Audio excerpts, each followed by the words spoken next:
Because what is human is not an established state. It is a possibility. It is not a fixed state. If this possibility has to be made use of, there is a whole system of understanding that needs to happen.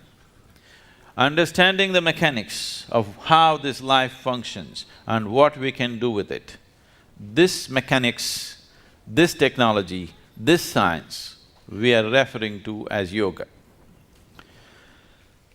I don't know what types of stuff you're doing, but my experience in United States, particularly in California, a lot of people believe yoga started in California.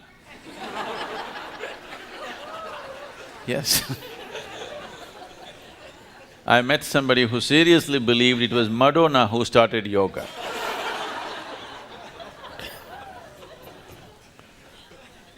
Yes.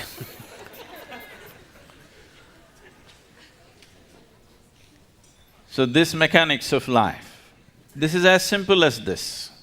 I'm sure almost all of you are carrying an instrument, some kind of electronic instrument, a phone at least. The more you know about this phone, the better you can use it. Is that so?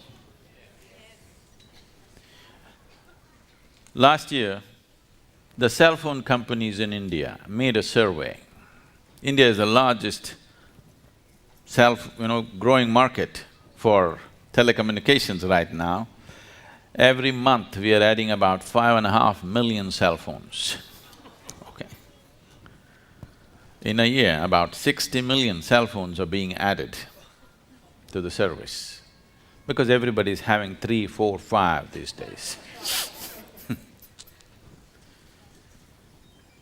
They made a survey. That's the second one, you haven't heard the first one. They made a survey and they found out that 97% of the people are using only 7% of the capabilities that are there in an ordinary phone. I'm not talking about the smartphone, I'm talking about the dumb phone. In the dumb phone, 97% of the people are using only 7% of its capabilities. So they were contemplating, if we remove 90% of the electronics, still most people will never know. And we can even give them a 500 rupee discount.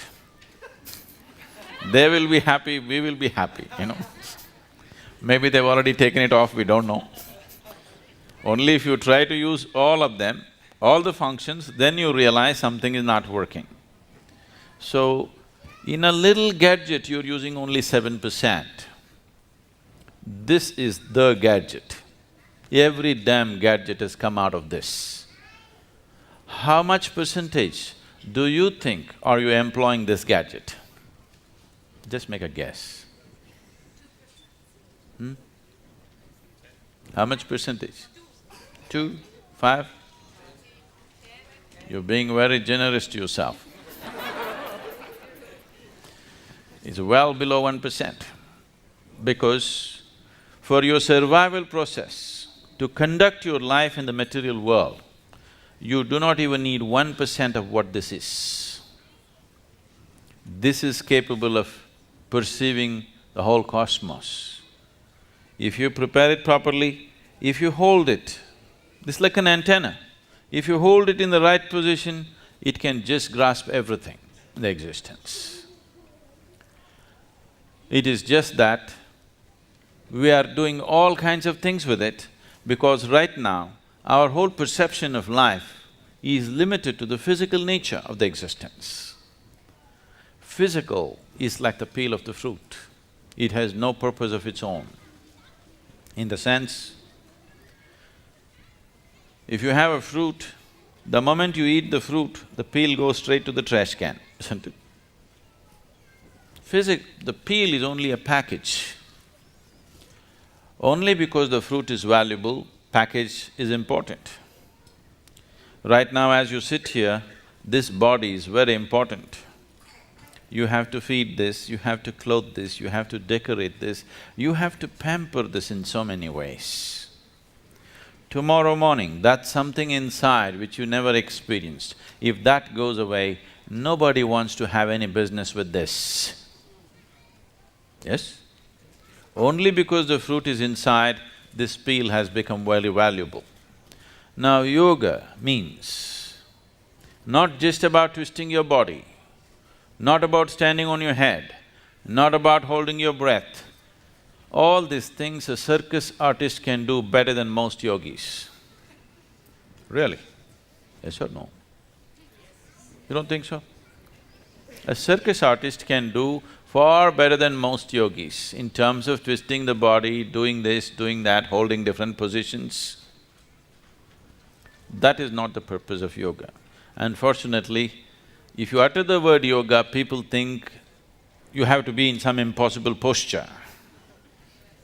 Yoga is not about postures. It is just a minuscule aspect of yoga.